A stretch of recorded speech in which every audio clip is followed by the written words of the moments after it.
მეგობრებო, თქვენთან ისე მივარდათ, რატო და დღეს ჩვენ დავრულავთ გაჩას.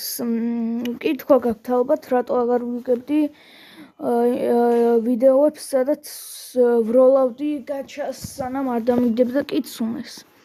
ასეთი რამ მოხდა, ხასიათი არ მქონდა გადაღების, ხსნი ფრუიტს და მიგდებს კიცუნეს და ახლა შევაცდებით დრაგონის დაგდებას.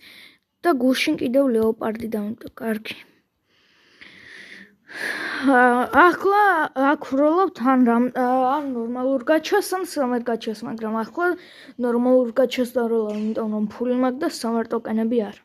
აი, ახლა ეს გორმოცის მე დააგდო კარგი ფრუიტი. გთხოვ, მიდი კარგი ფრუიტი არ ვუყურებ და სპინი. კარგი მეგობრებო, ამაზე სრულდება ჩვენი ვიდეო და გემშვიდობებით მომავალ შეხვედრამდე.